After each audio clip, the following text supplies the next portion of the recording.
सबसे बड़ा प्रश्न है कि लोग सोचते हैं कि होम्योपैथ पहले बीमारी को बढ़ा देता है। दूसरा प्रश्न है कि कौन कौन सी बीमारियों में ऑपरेशन से बचा जा सकता है होम्योपैथी को इस्तेमाल करके।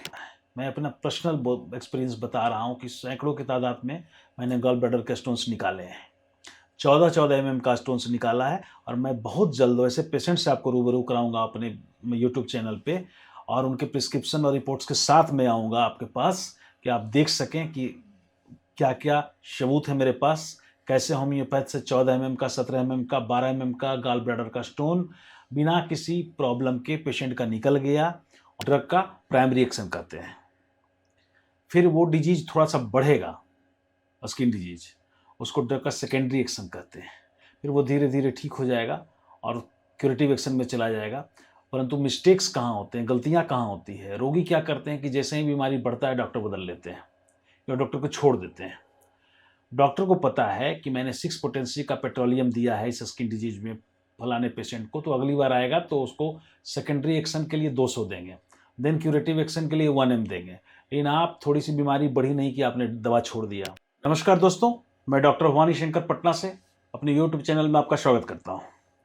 मैं आज अपने मन की बात करने के लिए आपके साथ रूबरू हुआ हूँ। आज मैं वैसे प्रश्नों का उत्तर खुद दूंगा और खुद से प्रश्न करूंगा जो होम्योपैथी से जुड़ी हुई हैं और होम्योपैथ के चिकित्सकों से जुड़ी हुई हैं। सबसे बड़ा प्रश्न है कि लोग सोचते हैं कि होम्योपैथ पहले बीमारी को बढ़ा देता है।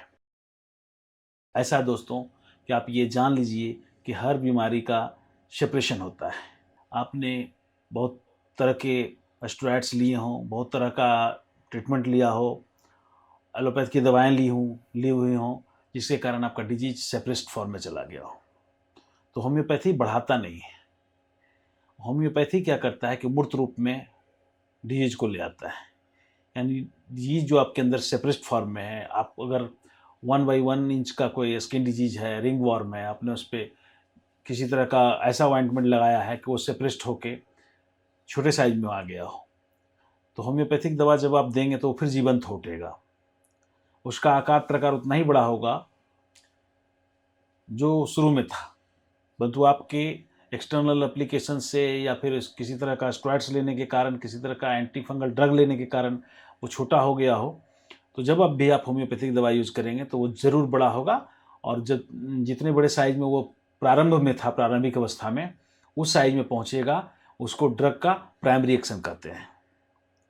फिर वो डिजीज थोड़ा सा बढ़ेगा, स्किन डिजीज, उसको ड्रग का सेकेंडरी एक्शन कहते हैं, फिर वो धीरे धीरे ठीक हो जाएगा और क्यूरेटिव एक्शन में चला जाएगा। परंतु मिस्टेक्स कहाँ होते हैं, गलतियाँ कहाँ होती है, रोगी क्या करते हैं कि जैसे ही बीमारी बढ़ता है डॉक्टर बदल लेते हैं या डॉक्टर को छोड़ देते हैं।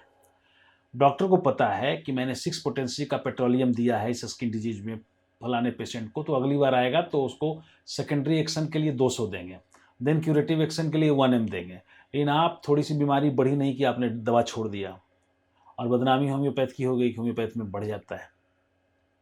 तो ऐसा सिर्फ स्किन डिजीज में होता है या जॉइंट्स पेन में होता है। जैसे कि जॉइंट्स पेन में बहुत ज़्यादा किसी को जॉइंट्स पेन रहा हो और उसने स्टेरॉइड से लेकर उसको सेपरेट कर दिया हो, सेपरेशन में चला गया है पेन, लेकिन कभी ना कभी तो वो पेन उठेगा ही। परंतु यदि इसी बीच में वो होम्योपैथ के ट्रीटमेंट में चले गए और होम्योपैथिक दवा ले लिए, और वैसी दवा जो एकदम सटीक है डिजीज के लिए, कोई भी दवा से वो पेन नहीं उखड़ेगा। सटीक मेडिसिन जब पड़ेगा उसको, जो कि उसके लिए रामबाण औषधि है, तो दवा पेन फिर से उखड़ जाएगा, पुरानी अवस्था में चला जाएगा वो जॉइंट्स पेन प्रारंभिक अवस्था में चला जाएगा। अब फिर पेशेंट परेशान होकर डॉक्टर बदल लेगा। तो ये नहीं होना चाहिए। यदि आपका बीमारी बढ़ा है तो आप तय मानिए कि किसी न किसी तरह से आपने उसको सेपरेट किया है।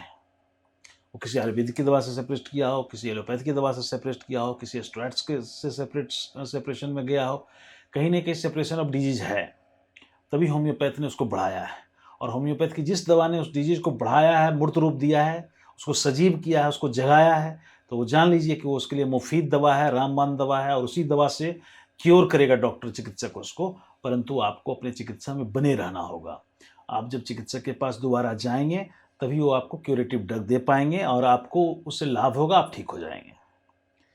ये पहला प्रश्न है। दूसरा प्रश्न है कि कौन कौन सी बीमारियों में ऑपरेशन से बचा जा सकता है होम्योपैथी को इस्तेमाल करके।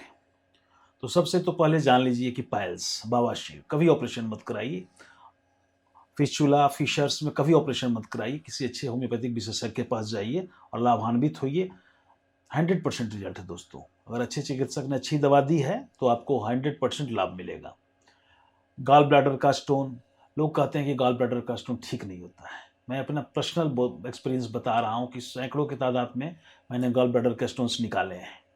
14-14 mm का स्टोन्स निकाला है और मैं बहुत जल्द वैसे पेशेंट से आपको रूबरू कराऊंगा अपने यूट्यूब चैनल पे, और उनके प्रिस्क्रिप्शन और रिपोर्ट्स के साथ में आऊँगा आपके पास कि आप देख सकें कि क्या क्या सबूत है मेरे पास, कैसे होम्योपैथ से 14 mm का, 17 mm का, 12 mm का गॉल ब्लैडर का स्टोन बिना किसी प्रॉब्लम के पेशेंट का निकल गया और आज वो फ्री हैं।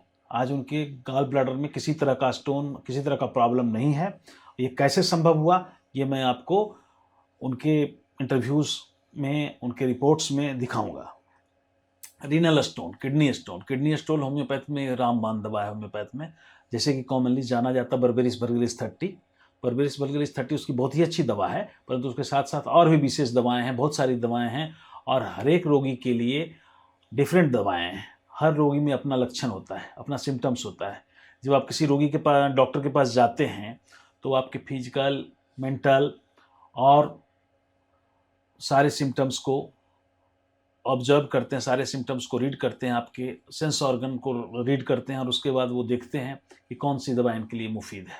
तो इस तरह से रीनल स्टोन के लिए फिक्स मेडिसिन्स हैं, परंतु कुछ ऐसी दवाएं आपकी आवश्यकता होंगी जो आपको डिफरेंट होगा आपके लिए।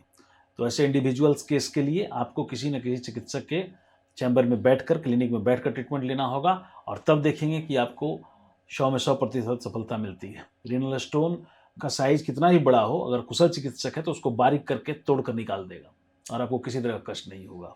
इसी तरह से पीएसए लेवल का बढ़ना, बहुत बड़ा हुआ है, पीएसए बढ़ गया, पीएसए बढ़ गया है नहीं, अब उसको कैंसर हो जाएगा, है ना? तो ऐसा कुछ नहीं है। जो ये कैंसर का टेस्ट है पीएसए, ये कैंसर मार्कर है प्रोस्टेट के लिए, परंतु इतना जान लीजिए कि 150, 140, 130 पीएसए लेवल को भी मैंने ठीक किया है। बहुत सारे होम्योपैथिक दोस्त हमारे हैं, होम्योपैथिक चिकित्सक, जिन्होंने ठीक किया है। तो पहली बात है कि जब भी आपका पीएसए बढ़ा हुआ हो तो आप अपना यूरिन कल्चर कराइए। अगर किसी तरह का बैक्टीरिया हो, किसी तरह का पैथोजेंस मिले तो उसका ट्रीटमेंट लीजिए और तब देखेंगे कि आप जो भी प्रोस्टेट की दवा ले रहे हैं उससे प्रोस्टेट का साइज धीरे धीरे घटने लगेगा। तो इन सब केसेज में प्रोस्टेट हो, पाइल्स हो, कहीं स्टोन हो गॉल ब्लैडर में या किडनी में, इन सब चीज़ों के लिए होम्योपैथ बहुत ही मुफीद दवा है। मैं बहुत जल्दी का एपिसोड लाने वाला हूँ जिसमें आप हार्ट ब्लॉकेज को देखेंगे कि कैसे खुल जाता है आसानी से होम्योपैथ में।